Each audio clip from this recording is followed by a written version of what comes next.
Oke, terima kasih. Ya, saya lanjut, jadi organisasi itu layaknya rumah tangga ya, rumah tangga.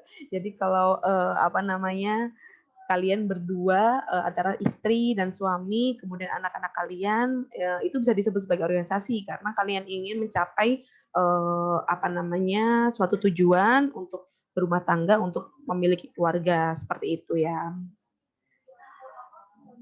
Oke.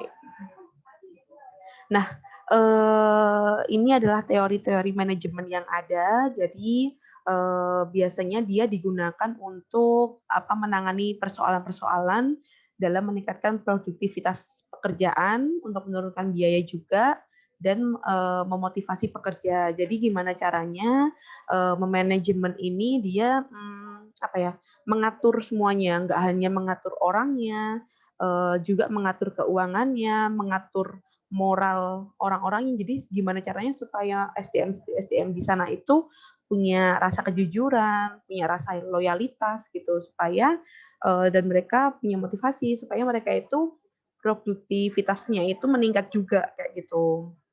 Nah, di sini ada 2 teori, untuk manajemen, yaitu yang klasik dan yang, modern. Nah, untuk yang modern ini biasanya, muncul dari suatu pemikiran, atau ketidakpuasan dan ada reaksi dari, teori klasik gitu. Jadi klasik ini dia, berkembang pada tahun 1800-an sampai awal 1900-an, kayak gitu. Nah, orang-orang modern saat ini kayak, "Kok klasik kayak gini sih?" Gitu. Jadi nggak nyaman gitu, nggak sesuai dengan perubahan zaman yang ada, sehingga mereka memunculkan teori manajemen modern, seperti itu. Nah, kemudian nah, oke, prinsip-prinsip dari manajemen klasik itu sendiri gimana sih gitu? Kok akhirnya, banyak orang yang mungkin mau berubah gitu. Jadi yang pertama, mmm, hanya ada satu cara, jadi prinsipnya itu cuman satu aja, satu satu satu jalan keluar ibaratnya untuk melakukan setiap pekerjaan gitu. Kemudian juga hanya ada satu cara untuk menggerakkan organisasi bersama gitu. Terus, organisasi itu seharusnya diatur dengan rasional dan tidak berdasarkan pada gaya atau cara orang tertentu. Jadi mereka itu, apa ya, lebih kalau pernah tahu nggak bahasanya saklek gitu ya, apa ya, eee, cuman satu jalan aja gitu yang mereka tempuh gitu, nggak mau coba ambil jalan yang lain, memutar kek, atau misalnya, lewat jalan yang mana gitu, mereka mereka nggak mau kayak gitu, gitu. Nah, manajemen klasik sendiri itu dibagi 3, ada yang teori klasik, teori hubungan manusia, dan manajemen pengetahuan. Kemudian untuk yang teori manajemen modern itu, kayak tadi ya, berkembang karena ada permasalahan terhadap, manajemen klasik. Nah, kalau modern itu dibagi teori sistem, teori kontingensi, dan teori chaos. Chaos itu kekacauan gitu. Jadi, kalau misalnya ada suatu masalah, misalnya katakan si A, melakukan korupsi gitu ya, atau mencuri, bahan-bahan makanan, misalnya di resto atau seperti apa, tindakan apa ini yang harus dilakukan, misalnya kayak gitu. Eh, bentar, oke. Oke. Menurut pakar ekonomi dari Prancis ya, yaitu Henry Fayol, beliau mengatakan bahwa sebenarnya prinsip manajemen ini harus sifatnya lentur. Lentur ya, lentur itu kayak kalau misalnya ahli gimnastik, ahli senam itu ya, nah itu tuh sifatnya lentur. Terus, tujuannya apa? Tujuannya untuk menyesuaikan kondisi dan, situasi khusus yang berubah-berubah gitu. Iya, aku mau cari DPNA. Mhm. Nah, kemudian, apa namanya, tujuannya apa sih selain adanya situasi khusus juga, budayanya berubah gitu. Jadi katakan misalnya gini, budaya yang ada di Medan sendiri ya, itu, dulu adalah sesuai dengan suku-sukunya, suku Batak, suku Mandailing, suku Karo, suku yang lainnya. Tapi sekarang karena adanya efek transmigrasi, kemudian ada yang habis kuliah misalnya di luar negeri atau apa, mereka kan membawa budaya-budaya dari tempat asalnya mereka gitu, sehingga budaya memang ada di Medan ini berubah gitu. Begitu juga dengan manajemen kayak gitu. Di manajemen kita harus kayak kayak apa ya, mengambil hal yang positif dari luar untuk diterapkan ke dalam kayak gitu. Orang-orang tentu akan berubah, teknologi yang dibawa pun juga akan berubah. Pokoknya semuanya berubah. Jadi kalau kata kata siapa ya? Kata Sherina Munaf apa ya kalau nggak salah, atau kata Agnes Monica itu, perubahan yang tidak akan pernah berubah adalah perubahan itu sendiri, gitu ya. Cakep ya. Oke. Kemudian ada 14 prinsip dalam manajemen menurut Henry Fayol tadi, yaitu ini ya, Abang Henry-nya. Yang pertama adalah pembagian kerja, kemudian disiplin, kesatuan pengarahan, penggajian pegawai, rangkaian pemerintah. Jadi rangkaiannya gimana? Apakah dari bawah, dari anggota atau dari staf langsung ke direktur, ataukah dari staf ini ke kepala staf dulu atau gimana?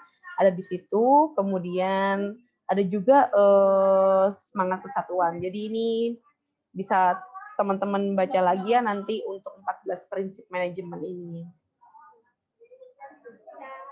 Oke.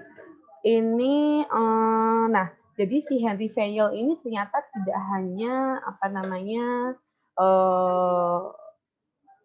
mengatakan bahwa manajemen itu harus bersifat lentur ya, tapi dia juga apa namanya punya prinsip manajemen klasik menurut versi dia, yaitu ada 5 di sini. 5 apa? Oh enggak, 14 ya tadi. Sama-sama kayak tadi. Manajemen. Bukan. Manajemen pelayanan. Oke, jadi menurut teori human relation, jadi kan tadi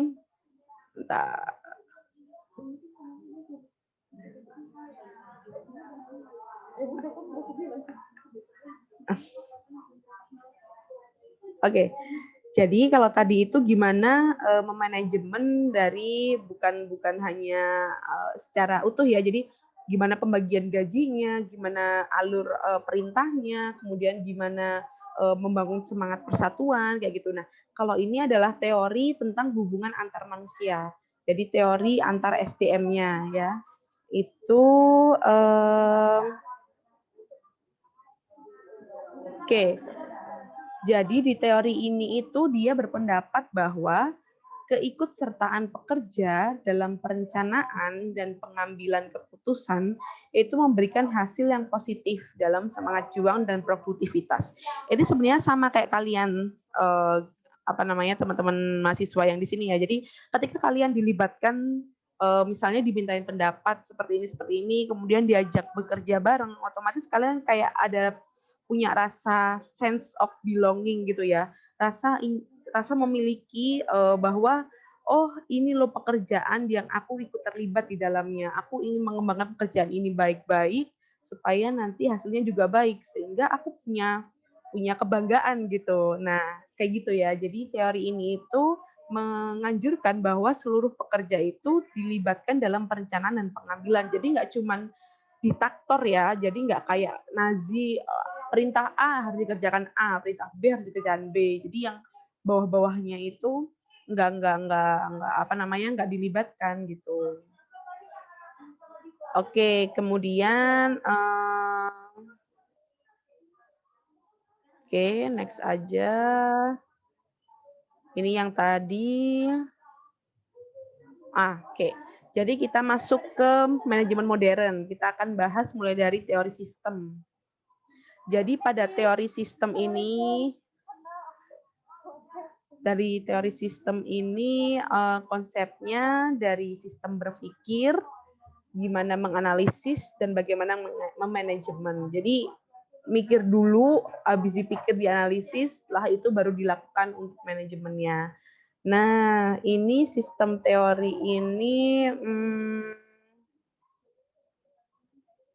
oke, ini cuman pengertian aja ya. Jadi sistem teori ini itu punya doktrin ya bahwa seluruh dari struktur itu lebih dari jumlah perbagian-bagiannya. Doktrin ini dinamakan holism, dari kata whole, WHOLE, whole gitu ya, keseluruhan ya. Nah,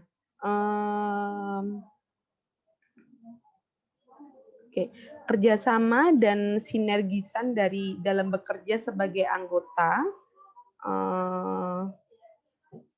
dari sebuah departemen atau kelompok sering menghasilkan sebuah keseluruhan produk yang melebihi jumlah dari kontribusi masing-masing anggota.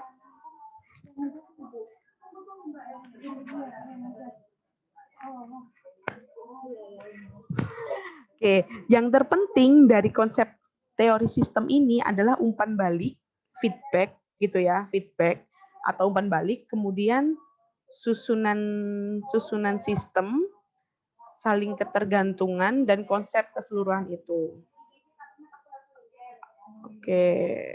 Oke. Kalau ini adalah sistem pendekatan. Sistem pendekatan itu gimana ya? Bentar.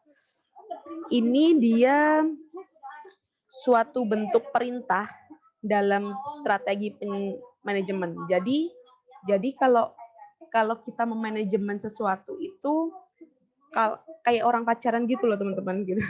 Kan ada ya semuanya. Namanya itu pendekatan dulu gitu, PDKT gitu ya. Ini gimana sih maunya si doi kayak gitu ya. Nah, itu sama gitu. Jadi di manajemen ini juga ada sistem seperti itu, sistem PDKT ini gitu. Ada 5 kunci yang esensial. Yang pertama itu kuncinya adalah hasil. Jadi ingin menghasilkan apa sih dari pendekatan ini gitu. Kemudian lingkungan, kemudian inputnya apa, kalian punya apa gitu untuk bisa melakukan pendekatan. Terus operasi ini pelaksanaannya seperti apa, kemudian bagaimana memanajemennya kayak gitu. Nah, kemudian ada yang namanya interdependensi. Dependent. Jadi kalau kalian sering dengar wanita dependent, woman dependent, independent woman gitu ya. Itu artinya ketergantungan. Jadi saling ketergantungan itu penting dari adanya di dalam kunci teori sistem gitu. Nah, unsur dalam sistem itu mempengaruhi satu sama lain dan saling tergantung satu dengan lainnya. Singkatnya, perubahan dari suatu bagian organisasi mempengaruhi bagian yang lain. Oke, jadi ini tuh misalnya seperti ada suatu organisasi, kemudian satu organisasi itu dia berubah, misalnya yang berubah adalah katakan sekretarisnya gitu, sekretarisnya jadi lebih cuek, kemudian jadi nggak peduli dengan lingkungannya, atau sekretarisnya tiba-tiba hilang karena sakit, atau tiba-tiba lenyap kayak dihilang bumi gitu ya, ditelan bumi. Nah, itu akan mengubah gimana struktur atau konsep berjalannya suatu organisasi itu kayak gitu. Jadi ini lubang ini itu perlu segera diatasi supaya organisasi terus bisa berjalan kayak gitu ya. Kemudian pendekatan kemungkinan. Oke. Jadi tadi setelah sistem pendekatan, kemudian sistem ketergantungan, dan ini adalah pendekatan kontingensi, yaitu pendekatan kemungkinan. Pendekatan kemungkinan itu pendekatan manajemen berdasarkan pada keyakinan bahwa kegiatan itu seharusnya disesuaikan dengan situasi yang tepat gitu. Jadi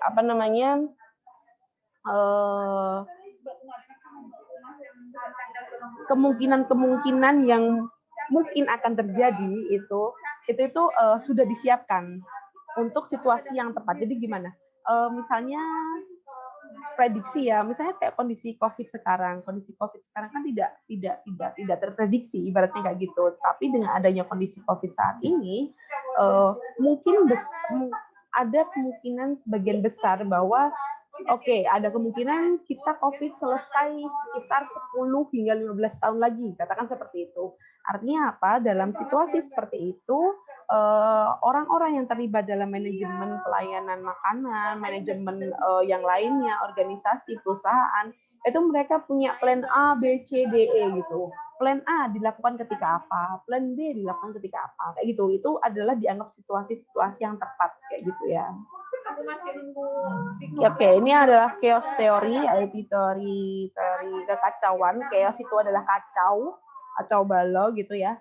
Dia biasanya terjadi hal-hal yang nggak terduga gitu ya dari sistem yang mengakui bahwa kegiatan organisasi sudah cara dikontrol. Seperti apa namanya, biasanya ini terjadi. Oh, oke. Oke. Ini kayaknya ada peringatan waktu, jadi waktunya kurang 10 menit lagi. Nanti kalau misalnya keluar masuk ke link yang sama ya. Oke.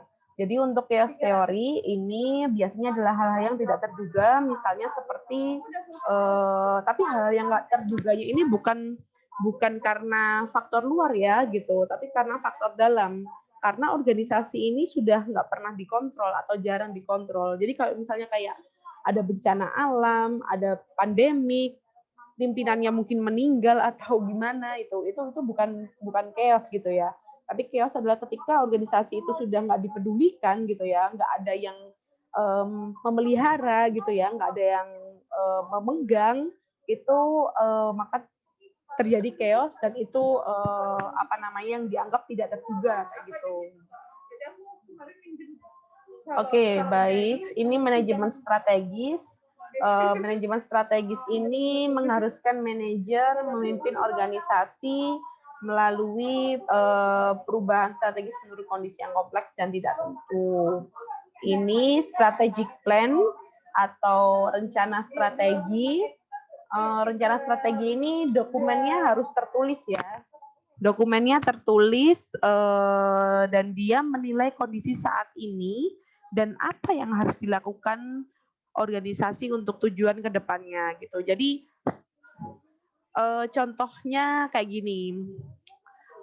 Ketika kalian pertama kali masuk udah lulus nih ya, udah lulus dari SMA kemudian mau lanjut kuliah gitu ya. Kalian biasanya kan punya kayak ya apa ya, mimpi atau tujuan atau visi misi gitu ya. Visi misi terlalu berat ya. Maksudnya pengen kuliah di mana, mau ngambil apa jurusannya, kemudian dananya berapa yang bisa disiapkan oleh orang tua, kemudian yang lainnya gitu ya.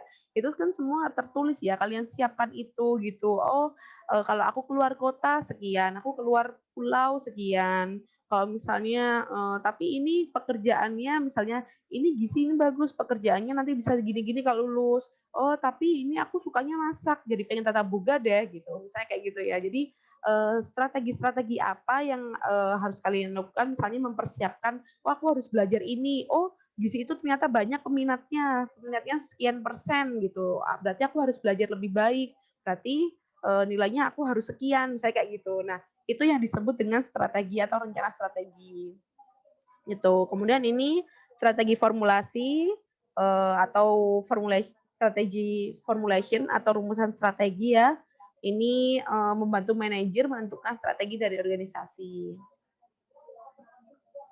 Kalau ini strategic thinking, pemikiran strategis, sebuah proses yang dilakukan terus-menerus saat melakukan peristiwa penting dengan cara yang komprehensif.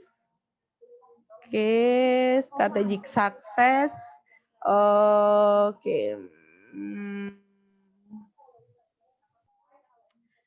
Jadi ini adalah kesuksesan strategis, yaitu capaian tujuan dan sasaran ketika kita bisa mempertahankan nilai-nilai. Jadi nilai-nilai itu kayak prinsip-prinsip kita, kemudian kayak apa namanya, kita sesuai dengan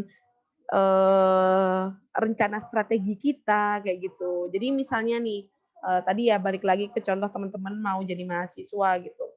Misalnya apa namanya, aku harus mencapai dalam tryout ini aku harus dapat ranking 10 besar untuk bisa masuk ke misalnya ke gizi seperti itu. Nah, ketika teman-teman bisa mencapai udah ranking 8 ya misalnya gitu, berarti teman-teman sudah berhasil untuk mencapai kesuksesan dari strategi yang teman-teman buat seperti itu.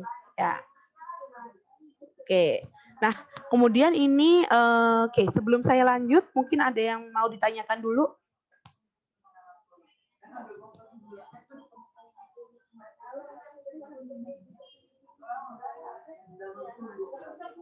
Ada yang mau ditanyakan?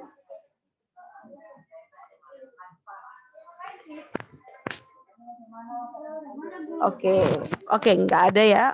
Nanti kalau misalnya ada yang mau ditanyakan, silakan. Oke, baik. Selanjutnya fungsi dari manajemen. Fungsi dari manajemen ini ada 7. Ini 7 ya. Ada 7. Yang pertama adalah perencanaan, kemudian bentar. Gimana ya ini?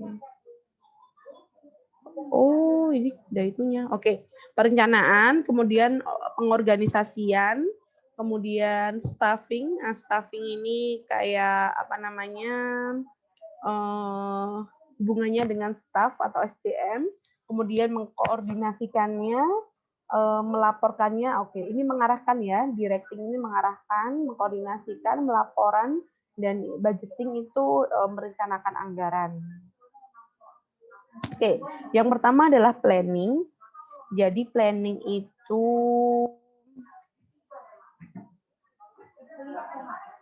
planning itu dari menulis visi, filosofi. Ini saya apa namanya kursornya kelihatan nggak ya?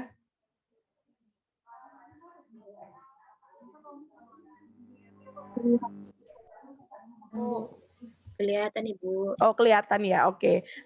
Soalnya dari tadi kursor saya gerakin supaya bisa apa ngepoin gitu. Oke, saya lanjut. Makasih konfirmnya. Makasih konfirmasinya ya. Jadi yang pertama itu menulis visi, kemudian filosofinya, kemudian apa semboyannya, apa misinya, apa rencana strateginya, jadwalnya, peraturannya, dan lain-lainnya. Kemudian diimplementasikan dari rencana poin-poin ini, ya setelah diimplementasikan, kemudian dikontrol. Sebenarnya ada satu lagi sih dari rencana ini, bagaimana kita mengevaluasi. Jadi biasanya ini kan ya ada evaluasi dari organisasi, katakan per 3 bulan atau per semester kayak gitu. Jadi selain mengontrol atau memonitoring, tapi juga mengevaluasi. Nah, di sini itu ada beberapa hal yang perlu diperhatikan juga untuk merencanakan. Yang pertama itu ada policy. Policy ini adalah kebijakan. Jadi kita sebagai nanti teman-teman sebagai manajer atau misalnya sebagai ketua atau pemilik ya, pemilik catering misalnya atau bagian yang memanage restoran gitu ya misalnya atau ahli gizi di rumah sakit, kepala ahli gizi gitu ya. Teman-teman ketika merencanakan ini tidak boleh keluar dari kebijakan yang ada. Jadi artinya tidak boleh keluar dari kebijakan rumah sakit, tidak boleh keluar dari kebijakan atau undang-undang yang sudah ditetapkan oleh pemerintah, misalnya perda terkait katakan gaji gitu ya, gaji untuk tukang masak di rumah sakit itu berapa sih kayak gitu ya. Terus misalnya kayak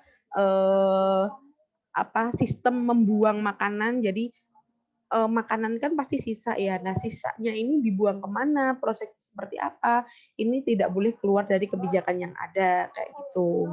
Terus kemudian prosedurnya itu teman-teman harus ada prosedur yang jelas gitu. Jadi misalnya prosedur untuk membuang sampah makanan tadi, prosedurnya gimana? Apakah harus dibakar dulu? Apakah harus langsung dibuang aja atau harus diolah dulu, seperti apa itu harus jelas. Kemudian perencanaan standing plan, yaitu kebijakan dan prosedur tidak berubah selamanya. Artinya perencanaan kalian ini juga harus disesuaikan dengan kondisi yang ada. Jadi ketika ada kebijakan yang dia berubah, maka maka kita juga harus menyesuaikan itu gitu. Nah, terus single use plan ini rencana yang hanya digunakan sesekali atau tidak sering. Dan rules ini adalah peraturan-peraturan. Tentu ya kita sebagai, nanti kalian teman-teman sebagai calon kepala ahli gizi ya di rumah sakit atau ahli gizi di puskesmas harus punya rule-rule gitu ya untuk anak buahnya. Misalnya harus menggunakan alat pelindung diri selama di ruang di dapur rumah sakit misalnya kayak gitu, atau sebagai pelayan yang di depan sebagai waiters misalnya harus memakai masker atau harus memakai sarung tangan agar terjaga ini kualitas dan keamanan makanannya.